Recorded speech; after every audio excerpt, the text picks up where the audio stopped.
Welcome to my YouTube channel HR educational hub मरমৰ ছাত্ৰ ছাত্ৰীসকল আজি তোমালোকৰ লগত আলোচনা কৰিম নৱম শ্ৰেণীৰ জেনেৰেল সায়েন্সৰ কোকৰাঝাৰ ডিস্ট্ৰিক্টত হৈ যোৱা হাফ ইয়াৰলি পৰীক্ষাৰ কোৱেশ্চন পেপাৰখন এই কোৱেশ্চন পেপাৰত যি 45 টা MCQ আছে হেকেটা আমি 100% কনসেপচনৰ সৈতে আলোচনা কৰিম মৰমৰ ছাত্ৰ ছাত্ৰীসকল তোমালোকৰ ক্লাস 9 ৰ যিকেটা MCQ মই তোমালোকক দিছো যি 9টা চেপ্টাৰ আছে তোমালোকৰ হাফ ইয়াৰলিৰ কাৰণে তাৰে পৰা তোমাৰ 100% MCQ তোমালোকৰ কমন পৰিছে আৰু যিবোৰ মই কৈ দিছিলো যে এইবোৰ ইম্পৰ্টেন্ট হয় আৰু তাৰে পৰা কোৱেশ্চনবোৰ আহিছে তো যদি তোমালোকৰ বিশ্বাস নহয় তোমালোকে গৈ ইতেই চেক আউট কৰিব পাৰা প্লেলিষ্ট বনোৱা আছে ক্লাস 9 ৰ তোমালোকে চাবা যে 100% কোৱেশ্চনে কমন পৰিছে তো আগন্তুক পৰীক্ষাটো এনেকুৱা 100% কমন পৰাৰ কাৰণে তোমালোকে মোৰ চেনেলটো সাবস্ক্ৰাইব কৰা আৰু তোমাৰ বন্ধু বৰ্গৰ সৈতে শেয়াৰ কৰা তোমালোকৰ সায়েন্সৰ কাৰণে আৰু ম্যাথছৰ কাৰণে এটা ভাল এটা প্ল্যাটফৰ্ম হয় এটো পঢ়াৰ কাৰণে গতিকে তোমালোকে চেনেলটো সাবস্ক্ৰাইব কৰা আৰু তোমালোকৰ যদি PDF ফাইল লাগে মই মোৰ পাৰ্সোনাল WhatsApp নাম্বাৰ দি দিম তোমালোকে তাৰ পৰা PDF ফাইলও পাই যাবা দেৰি নকৰাকৈ আৰম্ভ কৰিছো আজিৰ ভিডিওটো এটো ফাৰ্স্ট কোৱেশ্চনটো কি কৈছে The boiling point of water is পানীৰ উতলাংক কিমান এটো পানীৰ উতলাংক হৈছে 100 ডিগ্ৰী সেলসিয়াস এতে কিন্তু সেলসিয়াসত দিয়া আছে তো সেলসিয়াসত হলে ইয়াৰ লগত 273 প্লাস কৰা তো কিমান আহিব 373 কেলভিন আহিব তো ডি নম্বৰ অপচনটো আমাৰ কাৰেক্ট অপচন হয় দুই নম্বৰ কোৱেশ্চনটোত কি কৈছে সোৱা which of the following is matter তলৰ কোনটো এটা পদাৰ্থ হয় ইয়াতে চকিটো এটা কি হয় পদাৰ্থ হয় তো গন্ধ এটো পদাৰ্থ নহয় এটো এটা অনুভূতি হয় ফিলিংস হয় ঠাণ্ডা এটা কি হয় এটো এটা ফিলিংস হয় আৰু চিন্তা কৰা এটো তো টেনশন হয় তো এইবোৰ তোমাৰ কি নহয় পদাৰ্থ নহয় কিন্তু চকিটো কি হয় পদাৰ্থ হয় 3 নম্বৰ কোৱেশ্চনত কি কৈছে সোৱা the rate of evaporation increases with মানে পানীৰ বাষ্পীভৱনৰ হাৰ কেতিয়া বাঢ়ে যেতিয়া তোমাৰ তৰলৰ পৃষ্ঠকালি কি কৰে বাঢ়ে হেকাৰণে আমি কাপোৰ শুকাবলৈ দিলে আমি সদায় কাপোৰবোৰ মেলি দিও যাতে পৃষ্ঠকালি কি হয় বাঢ়ি যায় আৰু পৃষ্ঠকালি বাঢ়িলে তোমাৰ বাষ্পীভৱনৰ মাত্ৰাও কি হয় বাঢ়ে গতিকে 3 বি নম্বৰ অপচনটো কাৰেক্ট হয় 4 নম্বৰ কোৱেশ্চন সোৱা 4 নম্বৰ কোৱেশ্চন কি কৈছে which of the following condition is most favorable for converting gas into liquid তাৰ মানে তলৰ কোনটো পদ্ধতি তোমাৰ আটাইতকৈ উত্তম হ'ব যদি আমি কি কৰো গ্যাসৰ পৰা জলীয় পদাৰ্থ লৈ পৰিৱৰ্তন কৰিব বিচাৰো এটা সোৱা তোমাৰ গ্যাসৰ পৰা আমি কি বনাব লাগে এটা আমাৰ জলীয় বস্তু বনাব লাগে লিকুইড বনাব লাগে তাৰ মানে আমি কি কৰিম এতে এবোৰ কম্প্ৰেস কৰিম মানে তোমাৰ সংকোচন কৰিম আৰু তোমাৰ যেটো টেম্পাৰেচাৰ আছে সেই টেম্পাৰেচাৰটো তুমি কি কৰি দিম ডাউন কৰি দিম তেতিয়া হলে হেতু কি হৈ যাব লিকুইড ফৰ্মত আহি যাব তো ইয়াৰে কি আছে এটো সোৱা তো এটো হৈছে তোমাৰ 4 নম্বৰ কোৱেশ্চনটো হয় তো 4 নম্বৰৰ কোৱেশ্চনৰ শুদ্ধ আনসাৰটো আহিব তোমাৰ বি নম্বৰ এটো লো প্ৰেসাৰ আৰু তোমাৰ লো টেম্পাৰেচাৰ তো ইয়াৰে বি নম্বৰ অপচনটো কাৰেক্ট হয় 5 নম্বৰ কোৱেশ্চন সোৱা এটো কি কৈছে An example of liquid metal and liquid non-metal at room temperature মানে সাধাৰণ উষ্ণতাত কোনটো মানে ধাতু আছে যেটো তৰল অৱস্থাত থাকে আৰু কোনটো ধাতু আছে যেটো তৰল অৱস্থাত থাকে বহুত ইম্পৰ্টেন্ট এটা কোৱেশ্চন হয় তো তোমাৰ লিকুইড অৱস্থাত তৰল অৱস্থাত যেটো ধাতু হেতু হৈছে মাৰ্কিউৰি আৰু হেতুৰ ফৰ্মুলা হৈছে Hg আৰু নন মেটেলটো হৈছে ব্ৰোমিন যেটো আমি Br বুলি কও তো মাৰ্কিউৰি আৰু ব্ৰোমিন কত আছে তো সি নম্বৰ অপচনত আছে তো সি নম্বৰ অপচনটো আমাৰ correct option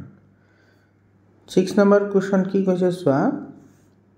what type of clothes should we wear in summer গৰমৰ দিনত আমি কেনেকুৱা ধৰণৰ কাপোৰ পিন্ধা উচিত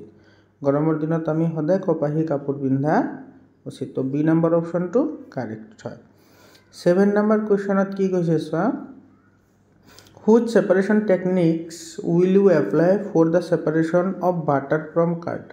এটা গাখীৰৰ পৰা মাখন যেটো পৃথকীকৰণ যেটো পদ্ধতি সেই পদ্ধতিটোক আমি কি বুলি কোৱা হয়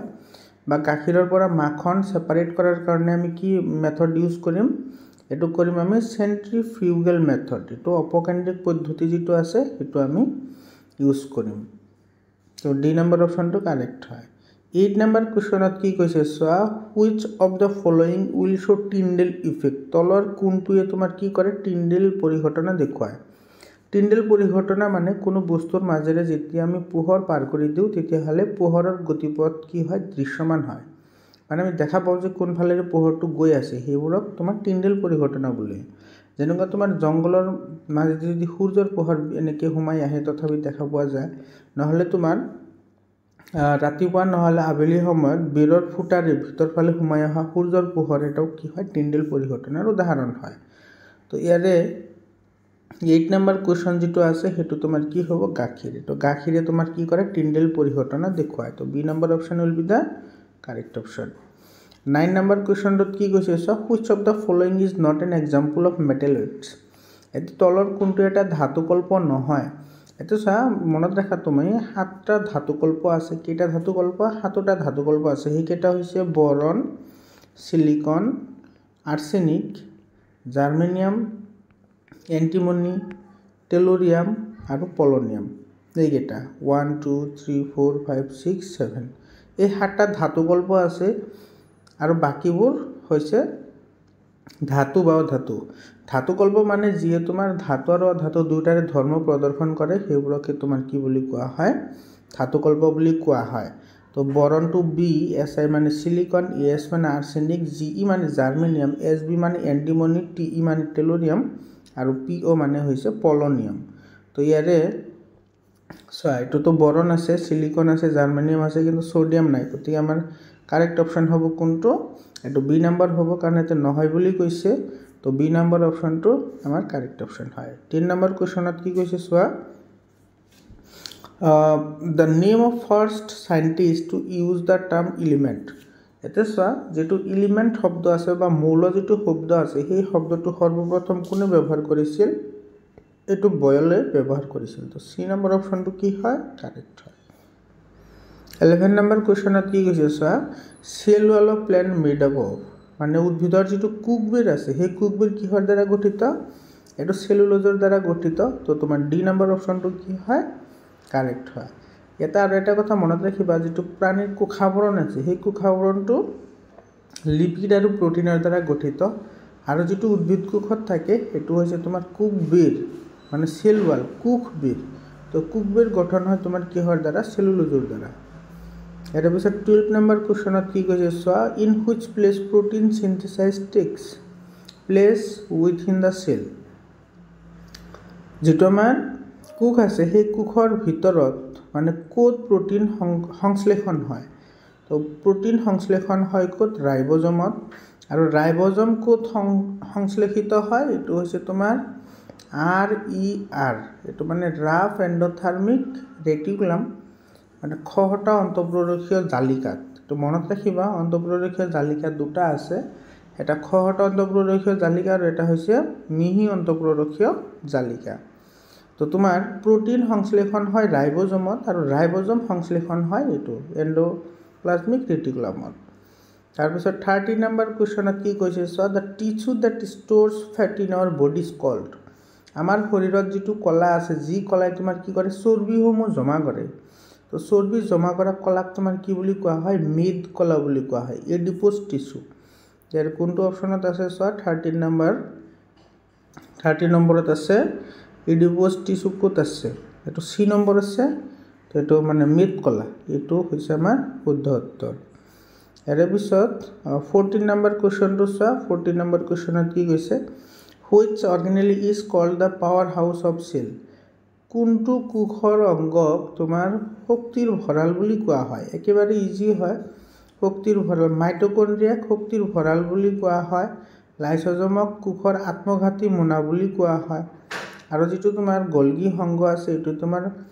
আমাৰ কি এন্টিবডি গঠনত সহায় কৰে লগতে বিভিন্ন ধৰণৰ খাদ্যবস্তুবোৰ জমা কৰাটো কি কৰে সহায় কৰে তো ইয়াৰে যেহেতু আমাৰ কোনটো কোষংগক কোষৰ শক্তিৰ ভঁৰাল বুলি আখ্যা দিয়া হয় বুলি কৈছে গতিকে আমাৰ সি নম্বৰ অপশনটো কি হ'ব কাৰেক্ট হ'ব তো মাইটোকন্ড্ৰিয়া 15 নম্বৰ কোৱেশ্যন কি কৈছে so blood is a kind of তো blood is a kind of মানে তেজ কি হয় তেজ হল এবিধ সংযোজক কলা তো কানেক্টিভ টিস্যু হয় এটো বি নম্বৰ অপশনটো কি হয় কাৰেক্ট হয় 16 নম্বৰ কুৱেশ্যনত কি কৈছে চোৱা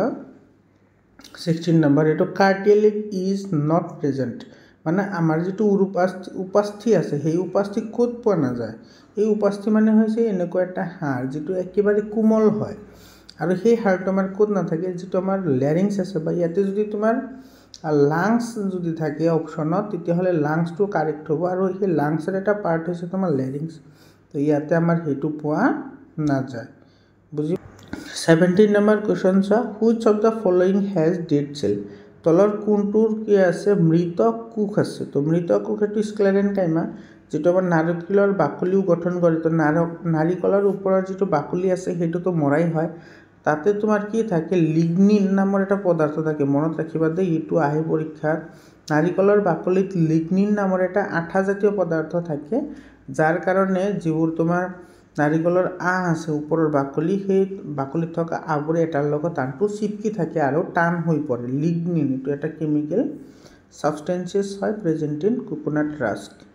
তো 17 নম্বৰৰ বি নম্বৰ অপচনটো কি হল কাৰেক্ট হল 18 নম্বৰ কোৱেশ্চন কি কৈছে সোয়া the primary function of leucoplast is leucoplast মানে অবৰ্ণকণা সব কণা হৈছে দুই প্ৰকাৰ এটা হৈছে বৰ্ণকণা এটা হৈছে বৰ্ণকণা যেনেকুৱা আমাৰ পত্ৰহৰিত আছে এটো হৈছে বৰ্ণকণা মানে যাৰ কালাৰ আছে আৰু যেটো হৈছে তোমাৰ কালাৰ নাই অবৰ্ণকণা মানে যিবোৰে তোমাৰ কি কৰে খাদ্য বস্তু সঞ্চয়নত সহায় কৰে তো ইয়াৰে প্ৰাইমাৰী ফাংচন হদিছে মানে অবৰ্ণকলাৰ প্ৰধান কাম কি অবৰ্ণকলাৰ প্ৰধান কাম হৈছে তোমাৰ খাদ্য বস্তু সঞ্চয় কৰা তো বি নম্বৰ অপচনটো কি হয় কাৰেক্ট হয় 18 নম্বৰ কোৱেশ্চনত কি কৈছে সোয়া The flexibility in plant is due to মানে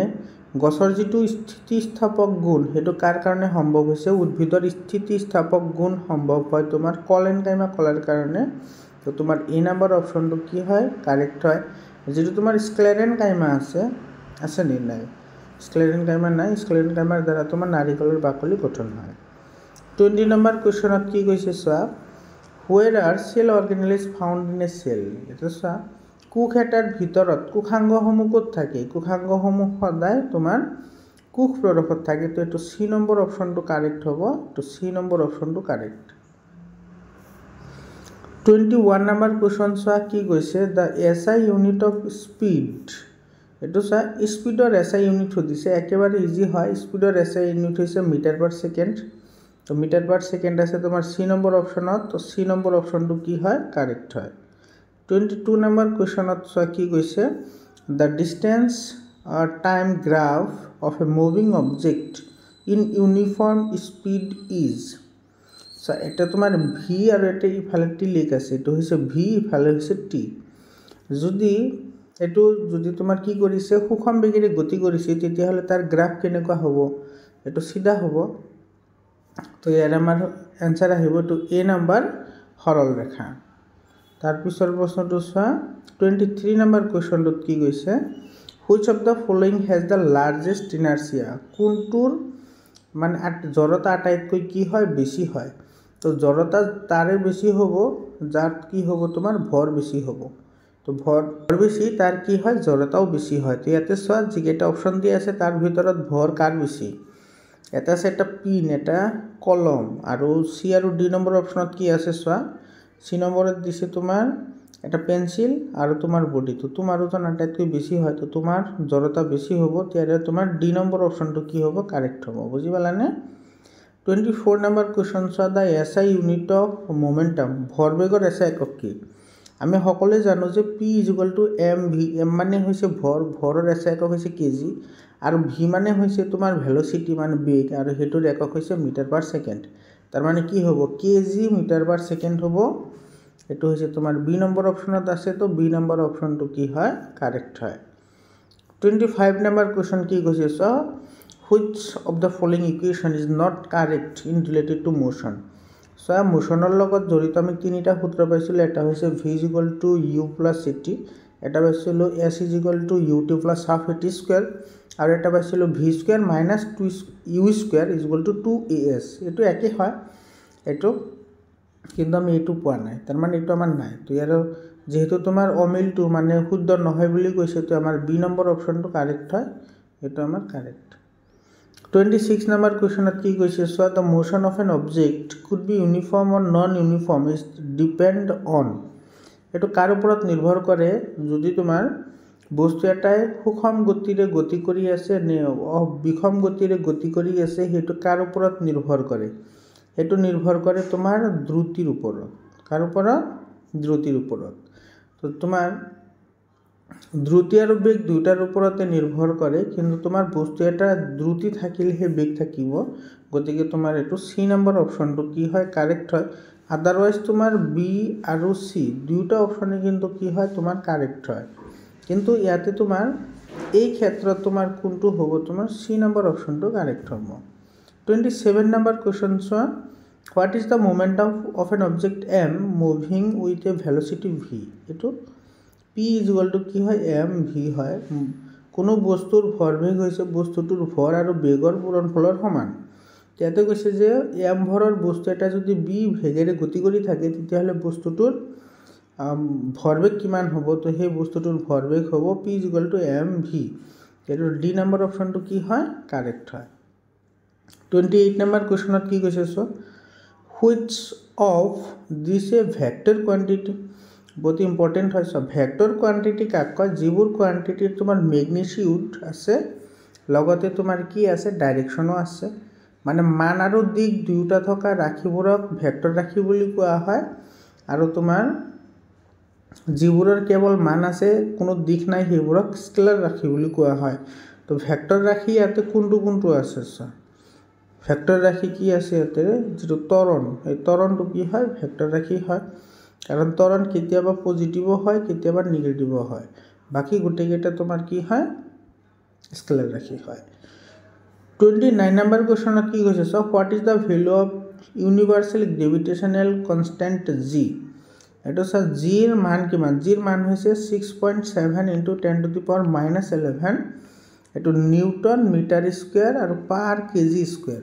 তো ইয়াৰে তোমাৰ ডি নম্বৰ অপশ্যনটো কি হয়, কাৰেক্ট হয়। বহুতেই ইম্পৰ্টেণ্ট হয়, ইয়াতে তোমাৰ কেতিয়াবা ডাইৰেক্টলি এককটোও সুধিয়ে আৰু কেতিয়াবা তোমাৰ ডাইৰেক্টলি এইটো খালী ঠাইও দি দিয়ে, গতিকে তোমালোকে এইবোৰ ভালদৰে চাবা। আগৰ যিবোৰ আলোচনা কৰিছোঁ সেইবোৰত কিন্তু তোমাৰ অলৰেডি এনেকুৱা কুৱেশ্যন আহিছে। মৰমৰ ছাত্ৰ ছাত্ৰীসকল, তোমালোকৰ ভিডিঅ'টো যদি ভাল লাগিছে কমেণ্ট কৰি জনোৱা আৰু তোমাৰ বন্ধুবৰ্গৰ সৈতে শ্বেয়াৰ কৰা। আৰু তোমালোকৰ জিলাত যদি হাফ ইয়াৰলি এক্সাম হৈ গৈছে, তেতিয়াহ'লে 7002824673 এইটো নম্বৰত হোৱাটছআপ মোৰ PDF বনাই হোৱাটছআপত পঠাই দিবা, মই তোমালোকক সেইবোৰ ছল্ভ কৰি পঠাই দিম। 30 নম্বৰ কুৱেশ্যনত কি কৈছে চোৱা, which law is also' known as the law of inertia, তলৰ কোনটো সূত্ৰক জড়তাৰ সূত্ৰ বুলিও কোৱা হয়, এইটো নিউটনৰ যিটো প্ৰথম গতি বিষয়ক সূত্ৰ আছে, সেইটোক জড়তাৰ সূত্ৰ বুলিও জনা যায়। 31 নম্বৰ কুৱেশ্যনত কি কৈছে চোৱা, mass of an object is 10 kg, এটা বস্তুৰ ভৰ দিয়া আছে তোমাৰ 10 kg, তেতিয়াহ'লে সেই বস্তুটোৰ ওজন কিমান হ'ব, তো ডাব্লিউ ইজুৱেল টু কি হয়, এম জি হয়। তো ইয়াতে এম মানে ভৰ আছে কিমান কেজি, তোমাৰ 10, আৰু জিৰ মান আমি জানো 9.8, তো এইটো হ'ব কিমান, এইটো 9.8ক 10ৰে পূৰণ কৰিলে 98 নিউটন হ'ব, অৰ্থাৎ তোমাৰ বি নম্বৰ অপশ্যনটো কি হয়, কাৰেক্ট হয়। 32 নম্বৰ কুৱেশ্যনত কি কৈছে চোৱা, what is the SI unit of pressure, চাপৰ SI একক কি, চাপৰ SI একক হৈছে পাস্কেল, চাপৰ SI একক পাস্কেল, আৰু বলৰ SI একক হৈছে নিউটন, আৰু ভৰবেগৰ এইটো নহয়। তাৰপিছত 33 নম্বৰ কুৱেশ্যনত কি কৈছে চোৱা, which of the following statement is true about force, মানে বলৰ কাৰণে বা বলৰ ক্ষেত্ৰত তলৰ কোনটো উক্তি সত্য, তো ইট কেন বি চিন, এইটোতো সঁচা, কাৰেক্ট হয়। It can move a stationary body, এইটো মানে বলে কি কৰিব পাৰে, ৰৈ থকা বস্তু এটাক গতিশীল বনাব পাৰে। It can change the shape of the body, মানে কোনো বস্তুৰ আকাৰৰ পৰিৱৰ্তন কৰিব পাৰে। তো তোমাৰ ABC গোটেইকেইটা কাৰেক্ট হয়, তাৰ মানে তোমাৰ এইটো ডি নম্বৰ অপশ্যনটো কাৰেক্ট হ'ব, all of the above. 34 number কুৱেশ্যনত কি কৈছে চোৱা, the value of G becomes at poles than the equator, মানে জিৰ মান বিষুৱতকৈ মেৰুত কি হয়, মেৰুত বেছি হয়, জিৰ মান সদায় মেৰুত বেছি আৰু বিষুৱত কম হয়। তো এইটো 34 নম্বৰ কুৱেশ্যন, এইটোত চোৱা, এইটো জিৰ মান বিষুৱতকৈ মেৰুত কি হয়, বেছি হয়, এইটো তোমাৰ এইটো বি নম্বৰ অপশ্যনটো কাৰেক্ট হয়। 35 নম্বৰ কুৱেশ্যনত কি কৈছে চোৱা, acute disease is last for, যিবোৰ তোমাৰ একিউট বেমাৰ আছে, একিউট বেমাৰবোৰ কি কৰে, তোমাৰ অলপ সময়ৰ কাৰণে কি হয়, এইটো স্থায়ী হয় অলপ সময়ৰ কাৰণে একিউট বুলি কয় সেইবোৰ বেমাৰক 36 নম্বৰ কোৱেশ্চন কি কৈছে চোৱা which of the following is a chronic disease মানে সেইবোৰক কোৱা হয় যিবোৰ বেমাৰ ঠিক হওঁতে বহুত কি লাগে বেছি দিন লাগে তো সেইটো হৈছে এলিফেণ্টিয়াছিছ মানে গুড বেমাৰ যেটো আছে এটো এলিফেণ্টিয়াছিছ গুড বেমাৰ এটো এটা তোমাৰ কি হয় ক্ৰনিক বেমাৰ হয় ইয়াৰ পিছত তোমাৰ 37 নম্বৰ কোৱেশ্চনত কি কৈছে চোৱা ডিজিজেস ডিউ টু ভাইৰাছ মানে ভাইৰাছৰ দ্বাৰা হোৱা বেমাৰ কোনটো হয় ইয়াতে এইডছ হয় এইডছ বেমাৰটো তোমাৰ কি হয় HIV ভাইৰাছৰ দ্বাৰা হয় তো এটো হ'ব সি নম্বৰ অপচনটো কাৰেক্ট অপচন হয় 38 নম্বৰ কোৱেশ্চনত কি কৈছে চোৱা which is contributory cause of disease তলৰ কোনটো এটা বৰঙনিমূলক কাৰক হেতু হৈছে তোমাৰ এটো মাল নিউট্ৰিশন পুষ্টিৰ অভাৱ এটো 38 নম্বৰ কোৱেশ্চনৰ আনসাৰ হৈ গ'ল এ নম্বৰ 39 নম্বৰ কোৱেশ্চনত কি কৈছে চোৱা In which of the following case do you think the long-term effects on your health are likely to be most unpleasant? মানে তলৰ কোনটো ৰোগৰ কাৰণে তোমাৰ স্বাস্থ্যগত কি পৰিব প্ৰভাৱ পৰিব মানে তোমাৰ স্বাস্থ্যৰ অৱনতি ঘটিব কেতিয়া ঘটিব যেতিয়া তোমাৰ কি হয় জন্ডিস বেমাৰ হয় জন্ডিস বেমাৰ হলে তোমাৰ বেছিকৈ প্ৰবলেম হয় কাৰণ এটো তোমাৰ ডাইৰেক্টলি তোমাৰ লিভাৰত কি কৰে এফেক্ট কৰে 40 number question सा की গৈছে the word vaccine is first used by যেটো ভ্যাকসিন আছে বা প্ৰতিষেধক ছিটা আছে সেই শব্দটো সৰ্বপ্ৰথম কোনে ব্যৱহাৰ কৰিছিল এটো এডওয়াৰ্ড জেনাৰে ব্যৱহাৰ কৰিছিল এটো তোমালোকে ক্লাস 8 তো পঢ়ি আহিছা অনুজীৱ মিত্ৰ আৰু সূত্ৰ নম্বৰ চেপ্টাৰত আছে 41 number question सा की গৈছে 41 number questionত কৈছে which of these is a factor of water pollution তলৰ কোনটো পানী প্ৰদূষণৰ কাৰণ হয় পানী প্ৰদূষণৰ কাৰণ হৈছে তোমাৰ এটো ৰাসায়নিক সাৰ তোমাৰ কি কৰে বেছিকৈ পানী প্ৰদূষণ কৰে মৰমৰ ছাত্ৰ ছাত্ৰী সকল তোমালোকৰ যদি পিডিএফ ফাইল লাগে তেতিয়া হলে 7002824673 এইটো নম্বৰত WhatsApp কৰিবা তোমালোকে পিডিএফ ফাইলবোৰ পাই যাবা তোমাৰ বন্ধুবৰ্গৰ সৈতে শেয়াৰ কৰা আৰু মই যিবোৰ এমসিকিউ দিছো সেই এমসিকিউৰ পৰা 100% কমন পৰিছে গতিকে তোমালোকৰ জিলাটো যদি এক্সাম হৈ গৈছে মোৰ এইটো নম্বৰত তোমালোকে পিডিএফ বনাই পঠাই দিবা মই হেবোৰ সলভ কৰি পঠাই দিম মৰমৰ ছাত্ৰ ছাত্ৰী সকল আহিছো হেকৰ ফাললৈ সো 42 নম্বৰ কোৱেশ্চনত কি বুলি কৈছে so which of the following is not a greenhouse gas তলৰ কোনটো এটা কি নহয় সেউজগৃহ গেছ নহয় তো সেউজগৃহ গেছ নহয় কোনটো ইয়াতে এমোনিয়াটো সেউজগৃহ গেছ নহয় বাকি তোমাৰ মিথেন কাৰ্বন ডাই অক্সাইড আৰু কাৰ্বন মনোক্সাইড এটো তোমাৰ সেউজগৃহ গেছ হয় কিন্তু ডি নাম্বার এমোনিয়াটো সেউজগৃহ গেছ নহয় তো 42 ডি নাম্বার অপশনটো কারেক্ট হল 43 নাম্বার কোৱেশ্চনত কি কৈছে সোয়া factor lead to soil formation তো মাটিৰ গঠনত কোনটোৱে সহায় কৰে তো এটো হ'ব তোমাৰ এটো এ নাম্বাৰ এটো উদ্ভিদে তোমাৰ মাটি গঠনত কি কৰে সহায় কৰে 3 নাম্বাৰটো কাৰেক্ট হয় 44 নাম্বাৰ কোৱেশ্চনত কি কৈছে সোয়া ড্যাশ কজেস এটো ডিপ্লেশন অফ দ্য ওজন লেয়ার মানে ওজন স্তৰৰ ক্ষতি কাৰ কাৰণে হৈ আছে এটো তো আমি সকলোৱে জানো যেটো CFC আছে ক্লোৰোফ্লোৰোকাৰ্বন এটো তোমাৰ বেছিকৈ ওজন স্তৰ ক্ষয় কৰে তো এটো CFC টো শুদ্ধ উত্তৰ হ'ব 45 নম্বৰ কোৱেশ্চন আৰু আজিৰ কাৰণে শেষৰ প্ৰশ্ন which of the following two elements dissolve in oxide of rain water to rise rain acid মানে তলৰ কোন দুবিধ মৌলৰ অক্সাইডে বৰষুণৰ পানী দ্ৰৱীভূত হৈ এসিড বৰষুণৰ সৃষ্টি কৰে এটো হ'ব তোমাৰ নাইট্ৰজেন এন্ড সালফাৰ এটো নাইট্ৰজেন আৰু সালফাৰ এই দুটা তোমাৰ বৰষুণৰ পানীৰ লগত মিহলি হৈ তোমাৰ কি কৰে এসিড বৰষুণৰ সৃষ্টি কৰে মৰমৰ ছাত্ৰ ছাত্ৰী সকল এইকেইটা আছিল 45 টা এমসিকিউ তাৰ পিছত যিকেইটা তোমাৰ লং কোৱেশ্চন আহিছে লং কোৱেশ্চন কেইটাও তোমালোকে চাই লোৱা একেবাৰে ইজি কোৱেশ্চন আহিছে তোমালোকৰ এনেকুৱা ধৰণৰ কোৱেশ্চন আহিব গতিকে তোমালোকে এইবোৰ যিমান পাৰা সোনকালে সলভ কৰা তোমালোকৰ যেটা আহিবলগীয়া ফাইনাল এক্সাম আছে সেই এক্সামৰ কাৰণে বহুত দৰকাৰী হ'ব আৰু তোমালোকৰ পিডিএফ ফাইলৰ কাৰণে মই দিয়া নম্বৰত কন্টাক্ট কৰিবা আৰু তোমালোকৰ ওচৰত যদি কোনো জিলাৰ সায়েন্স আৰু ম্যাথছৰ ক্লাস 9 ৰ পৰা আৰম্ভ কৰি যদি